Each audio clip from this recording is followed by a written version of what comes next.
Welcome back नाज़रीन। और break पे जाने से पहले सब लोग बात करना चाह रहे थे, इसलिए मैं चाहूंगी कि सबको इक्वल अपॉर्चुनिटी दीजिए। आगा साहब ने बहुत सारे इश्यूज पे बात की, बहुत सारे सवाल उठाए और काफी जज्बाती उन्होंने बातें की।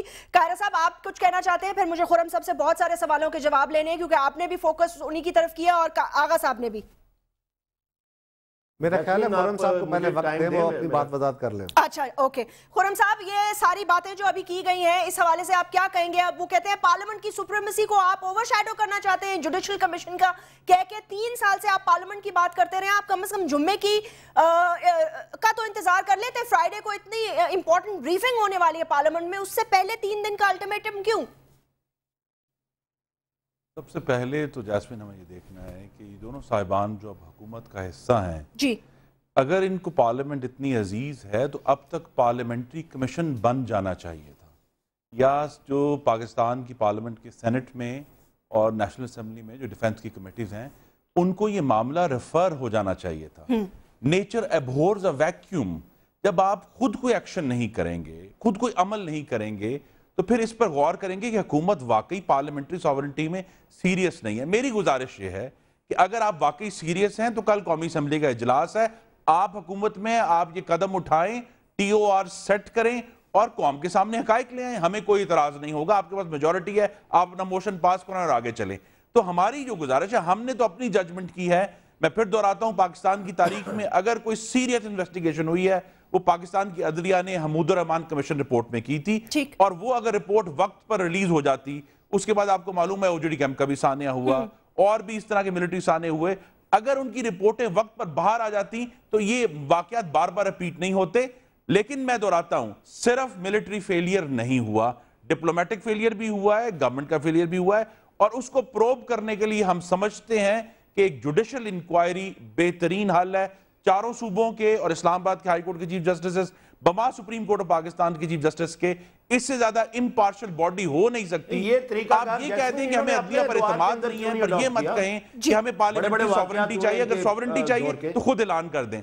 दूसरा जो इशू बड़ा अहम है वो ये है कि हमने इस इशू को, ये पाकिस्तान की सॉवरेनिटी का इशू है, पाकिस्तान के फॉरेन अफेयर्स का इशू है, पाकिस्तान की हुकूमतों ने क्या अंडरस्टैंडिंग्स और मुआहदे किए हुए हैं उनको बाहर लाने का इशू है।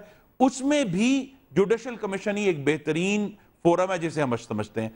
और अगर हमने आगे बढ़ना है तो माजी की दलदल से बाहर आए और इस मामले को संजीदगी से देखें, क्योंकि मैं जो सबसे बड़ा रुकावट आ रही है वो रुकावट ये है कि फॉरेन ऑफिस, पाकिस्तान के अस्करी इदारे, वजीर आजम पाकिस्तान, मोहतरमा इंफॉर्मेशन मिनिस्टर सेनेट में, वो सब ये कह चुके हैं कि हमें कुछ मालूम नहीं है, हम बेखबर थे, हमें नहीं मालूम कि कितने बजकर कितने मिनट पर अमरीकी जो हेलीकॉप्टर दाखिल हुए उन्होंने यहाँ क्या किया और कितने बजकर कितने मिनट पर जो हेलीकॉप्टर एक तबाह हुआ। तो जब फैक्ट्स इनके पास नहीं है तो किस बेस पर ये अगर तो नए फैक्ट्स आ गए हैं तो मेरे ख्याल में कायरा साहब को भी और हुकूमत का हिस्सा कामिल आगा साहब, उन्हें हुकूमत को ये नवीद देनी चाहिए कि वो हुकूमत जिसे कल तक कुछ मालूम नहीं था, मुकम्मल बेखबर थी, अचानक उसके पास खबरें आना शुरू हो गई हैं और अब वो पार्लियामेंट के साथ ये चीजें शेयर करने के लिए तैयार है। क्योंकि अगर हमने फॉरेन ऑफिस की ब्रीफिंग ही दोबारा सुननी है उस अस्करी अपने इदारों से, तो मैं समझता हूँ कि ऐसी ब्रीफिंग दुरुस्त नहीं है। हमें बताएं कि इनके पास नए फैक्ट्स अवेलेबल हो गए हैं और हमें ये भी बताएं कि ये इसको किस तरह मैनेज करें, क्योंकि इशू वैक्यूम यही है कि इतना बड़ा सानिया हो गया, इसका कोई हुकूमत की तरफ से नहीं आया। थोड़ी बात मैं करना चाहता हूँ, फिर इकट्ठा जवाब दे देंगे वो कौन, अगर आप इजाजत दें तो। जी जी आगा साहब कह दे। देखें, बात यह है कि मैं बात कर रहा था तो आपने मेरी बात टोक दी। मैं ये कहना चाहता हूँ कि वज़ीर आज़म पाकिस्तान ने जब जल्दी में ये कहा था कि ये बहुत बड़ी अचीवमेंट है, तो मैंने उसके ऊपर रिएक्ट किया था कि हमें मिन हैसुल कौम भी और एक इनफरादी हैसियत में भी ये बड़ा हसास मामला है, इसके ऊपर ज़िम्मेदारी का और एहसास का सबूत देना चाहिए। हमने 9/11 से लेके आज तक 11 साल भुगता है और वो पता नहीं इब्तदा थी या ये वाकया जो है वो इब्तदाइया हो एक नए ड्रामे का, तो हमें सोच विचार से काम लेना चाहिए। इसलिए देखें, ये इसमें बहुत सारे सवाल हैं जो कि अमेरिकन के जिम्मे हैं। हम अपनी कौम से सवाल किए जा रहे हैं। नहीं, हम अपनी कौम से नहीं कर रहे सर, हम अपनी हुकूमत से सवाल किए जा रहे हैं। हमारा फर्ज तो बनता है ना, हम अपनी अस्करी क़यादत से सवाल तो करेंगे। अरबों रुपए का बजट उनके पास जाता है, लेकिन आपने तो उसको कह दिया ना कि जो अस्करी क़यादत से, इंटेलिजेंस एजेंसी से जो सवाल करेगा वो गद्दार है। आपने तो फतवा दे दिया उनके ऊपर। आपने तो कह दिया अस्करी क़यादत से पे सवाल भी ना करें, वो इतने मतलब है कैसे सवाल ना करें सर? अब 40 मिनट तक रिएक्शन टाइम होता है। मैं तो बजीद हूं जैस्मीन, मैं तो बजीद हूं पहले दिन से। जब ऐलान हुआ तो मैं कहता हूं कि ये मौका है, ये मौका है पार्लियामेंट के मुश्तरका इजलास में पूरे पार्लियामेंटेरियंस हो जो पूरी कौम के नुमाइंदे हैं, वो अफवाज पाकिस्तान से भरपूर सवाल करें, जवाब लें और सॉर्ट आउट करें, और उसके बाद कोई मुश्तरका बनाए और पार्लियामेंट के अंदर बनाए। ये सारा तरीकाकार है। पार्लियामेंट के अंदर कमेटियां मौजूद है,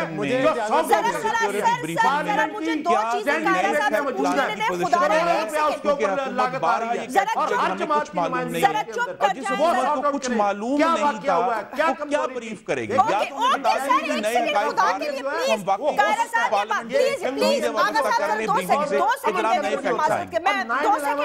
जो है अमेरिका जो इतनी बड़ी ताकत है, दुनिया की सबसे बड़ी ताकत है, उनका भी फेलियर था। ठीक है सर, तो मैं यही तो कह रही हूँ, क्या आप उसको गद्दार तो ना कहें ना? इंटेलिजेंस एजेंसी से पूछ रहा, कोई गुनाह तो नहीं है, हमारे की एजेंसी है, कोई भारतीय एजेंसी से तो नहीं पूछ रहे। कायरा साहब मेरी बात सुने, आप बस आगा साहब चुप कर जाए अल्लाह का वास्ता एक सेकंड के लिए। पेश की है इस मुल्क की सरहदों के लिए। आगा साहब एक सेकंड चुप कर जाए अल्लाह का वास्ता। कायरा साहब मुझे ये बता दीजिए कि ये जो दो बातें खुर्रम साहब ने की हैं, इस हवाले से आपके पास कोई नहीं? ये कहते हैं कि जी अगर फॉरेन ऑफिस की रटी रटाई ब्रीफिंग हमें आके दोबारा इंटेलिजेंस एजेंसियों के चीफ ने देनी है तो हम इंटरेस्टेड नहीं है। दूसरा ये कहते हैं कि हुकूमत के सारे आला ओहदेदार ये कह चुके हैं, वजीर आजम समेत, कि हम ला इल्म थे। जैस्मीन, मुझे अपने भाई की बातों में पता अच्छा होता है, चले नौजवान है, लेकिन उनको चाहिए कि जरा हकायक को अपने तनाजुर में रख के बयान करें। प्राइम मिनिस्टर साहब ने बिल्कुल ये नहीं कहा कि हम लाइल में। जिस दिन ये इंसिडेंट होता है उससे नेक्स्ट डे सुबह 9 बजे के करीब president, prime minister, army chief, तमाम एजेंसीज के सरबराहान, फॉरेन ऑफिस, इंटीरियर मिनिस्ट्री, ये सभी बैठ के उसकी डिटेल थ्रैश करते हैं कि ये क्या इंसिडेंट हुआ है। उस वक्त तक जो इन्फॉर्मेशन आ चुकी थी उसकी डिटेल सारी शेयर करते हैं। ये बिल्कुल गलत बात है कि वज़ीर आज़म साहब ने कोई ऐसी बात कही है या किसी वजीर ने ऐसी बात कही कि हमें पता नहीं है। और जो हमारे पास हमने भी गुजारिश, अगर खामोश तकरीर में ओन किया है कि फॉरेन ऑफिस की स्टेटमेंट हमारी तरफ से थी और फॉरेन ऑफिस से कहता है कि हमें कुछ मालूम नहीं। चले ना जाए ना कायरा साहब, क्या हो गया आपको? खुर्रम साहब एक सेकंड, इस तरह की गुफ्तगू करना मेरे लिए तो मेरे बस में नहीं है। मैंने बड़े तहम्मुल से गुफ्तगू सुनी है, सब लोग लाखों करोड़ों लोग सुन रहे हैं, सब वक्त में बोले। खुर्रम साहब अभी कायरा साहब बोलेंगे, बोले सब बोले। मैं मुझे सिर्फ एक गुजारिश करनी है, अपने दोस्तों से भी करनी है कि अपनी अपनी बारी पे अगर बात करेंगे तो बेहतर है। ये बंदरों की तरह खेल नहीं खेले। बिल्कुल सर, आपका मौक़िफ़ देने का टाइम है, आप बोलिए, गुजारिश कीजिए। देखिए ना, मैंने खुद कहा खुर्रम से बात सुनी। जी बिल्कुल ठीक है। जैस्मीन, बात यह है, आगा साहब ने जो बात कही मैं उससे एग्री करता हूं कि अगर मियां साहब को कमीशन की बात करनी थी तो पार्लियामेंट्री कमीशन, क्योंकि पार्लियामेंट्री कमीशन में उनकी जमात भी शामिल होती। ये तो नहीं है कि सिर्फ एक जमात का कमीशन बन जाना है। ये बात दुरुस्त है टेक्निकली, अगर आप पार्लियामेंट को एम्पावर करना चाहते हैं, पार्लियामेंट को मजबूत करना चाहते हैं, तो फिर पार्लियामेंट्री कमीशन अपने मेंबर्स पे एतबार कर लीजिए। मुझ पे और आगा साहब की जमात पे अगर एतबार नहीं है तो अपनी जमात पे तो एतबार करें। दूसरी बात यह है कि ये बात दुरुस्त है, अगर हमने इन कैमरा सेशन बुलाया है तो खुर्रम साहब को पता है कि वहां पे आप भी मौजूद होंगे, आपकी जमात भी मौजूद होगी, आपकी क़यादत भी मौजूद होगी, और जिनको फौज के ऊपर और इंटेलिजेंस एजेंसीज के किरदार के ऊपर बहुत शक है और बहुत उनको गिला है, वो भी मौजूद होंगे और आप वहां सवाल करेंगे, आपके सवालों के जवाब दिए जाएंगे।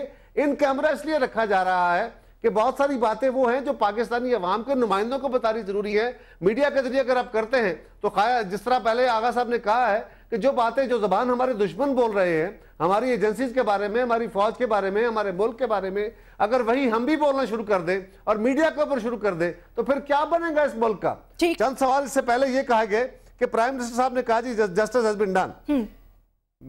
मैं जैस्मीन एक गुजारिश करूं, इस बात का पहले भी मैं वाज़ेह कर चुका हूं कि वजीर आजम साहब ने, वही वजीर आजम है जिन्होंने बाकायदा अमेरिका को यह कहा कि आपके और हमारे ताल्लुकात बिल्कुल आखिरी नहज पे पहुंच गए हैं, बहुत नाजुक लम्हे में हैं, आइंदा ऐसा कोई इंसिडेंट होता है तो हम उसको रिटेलिएट करेंगे और हम टॉलरेट नहीं करेंगे। और क्या कहते वजीर आजम साहब, ये भी गिला है हमारे दोस्तों को कि वो फ्रांस क्यों गए, वो पहले पाकिस्तान के अंदर बैठ के सारा अपना मुकम्मल होमवर्क करके और उसके बाद जाके अगर उन्होंने एक अहम एलाई को, एक अहम मुल्क को, जो यूरोपियन यूनियन का अहम मुल्क है, उसको जाके अगर खुद इन पर्सन जाके उनको ब्रीफ कर दिया है और अपना उनका वैसे भी एक तयशुदा टूर था, तो उस पर क्या कमजोरी किया, गलती किया या अच्छा काम किया है, बजाय इसके कि हर चीज को गलत कहा जाए, ये कोई मुनासिब रवैया नहीं है।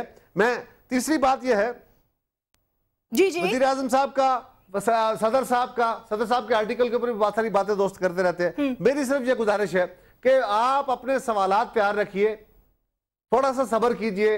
कल ये ना हो कि कहीं आप कहें जी अब तो हम उसमें भी नहीं आते मुश्तरका सेशन में, क्योंकि हम उसका भी बायकाट करते हैं। आजकल बायकाट का बड़ा रिवाज है, क्योंकि अगर आप सवाल कर लें, तकरीर कर लें तो बहुत अच्छी बात है, और जब हम जवाब देना चाहें, रहमान मलिक साहब ने कल जवाब देना चाहा तो लीडर ऑफ द अपोजिशन ने खुद इशारे करके अपनी पूरी जमात से एहतजाज करा के सारा माहौल खराब कर दिया और उनकी बात नहीं सुनी, और उसके बाद वहां पर जिस तरह की जबान इस्तेमाल की गई वो इंतहाई नामुनासिब थी। ये बात जरूर है कि पाकिस्तान के अंदर अमरीकी खुरे कब शुरू हुए, पाकिस्तान ने एमल कांसी को कब उनके हवाले किया, मोहतरमा बेनजीर भुट्टो की हुकूमत को गिराने के लिए उसामा बिन लादेन ने किसको पैसे दिए, किसके साथ मीटिंग्स की, इनका भी जवाब आना चाहिए।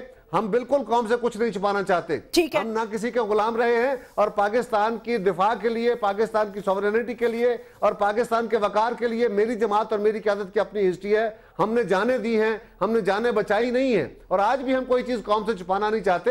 ये कौम के सामने फैक्ट्स आने चाहिए, बिल्कुल दुरुस्त है, लेकिन पार्लियामान एक अहम इदारा है, हम अवाम के नुमाइंदे हैं और हमें उस इदारे को एम्पावर करना है। ओके कायरा साहब, आप मुझे खुरम साहब से लास्ट कमेंट ले लेनी चाहिए, बिल्कुल वक्त बिल्कुल खत्म हो गया। मैं खुरम साहब क्या कहना चाहेंगे? आप फ्राइडे तक वेट कर सकते थे एटलीस्ट, आपको क्या एतमाद इंटेलिजेंस एजेंसीज और पाकिस्तान अफवाज पे भी नहीं है? मैं फिर इस बात को दोहराऊंगा, वज़ीर आज़म ने अपनी तकरीर में ऑन किया है कि फॉरेन ऑफिस की स्टेटमेंट्स मेरी हुकूमत ने दी है और मैं उसका जिम्मेदार हूं, और फॉरेन ऑफिस की स्टेटमेंट क्लियरली ये कहती है कि इनकी हुकूमत को मालूम नहीं था। अगर नए हकाइक इनके पास आए हैं तो जरूर फिर हम उसको सुनेंगे, उस पर बहस करेंगे, लेकिन मेरी गुजारिश है कि जो वॉर ऑन टेरर में वहां जो इंक्वायरी की बात हो रही है, ड्रोन्स भी पाकिस्तान की सॉवरेनिटी जो वायलेट करते रहे इनकी हुकूमत के दौर में हुए हैं, इनको उसकी जिम्मेदारी कबूल करनी चाहिए, क्योंकि वो भी उतनी सीरियस वायलेशन है जितनी वो है। और जो मेरी जो मैं बात कर रहा हूं पार्लियामेंट्री सॉवरेनिटी में, फिर दोहराता हूं, अगर ये इस मामले में इतने संजीदा हैं तो कल इनके पास मेजॉरिटी है, अब काफ लीग भी माशाल्लाह शामिल है, एमक्यूएम भी शामिल है, कल पार्लियामेंट्री कमीशन बना दें और कहें कि हम उसके जरिए करेंगे। सर फ्राइडे तक तो इंतजार का, खुरम साहब फ्राइडे तक तो इंतजार कर लें सर, वक्त बिल्कुल खत्म हुआ जाता है। मैंने आप सब लोगों को मौक़िफ़ सुनाया, आई एम रियली थैंकफुल कि आप सब लोगों ने वक्त निकाला और हमें ज्वाइन किया। लेकिन ये जितने क्वेश्चंस आप एक दूसरे की तरफ डायरेक्ट कर रहे हैं, अगर आप ये कल फ्राइडे की ब्रीफिंग में जैसे कायरा साहब ने कहा सबको मौका दिया जाएगा, आप सब सवाल करें और अपने अपने दिलों की भड़ास निकालें और पूछें कि क्या हुआ उस दिन, और कौम को भी बताएं, बिकॉज ये आपका फर्ज बनता है। बहुत बहुत शुक्रिया। You can join me on Facebook. अपना ख्याल रखिएगा। अल्लाह हाफिज।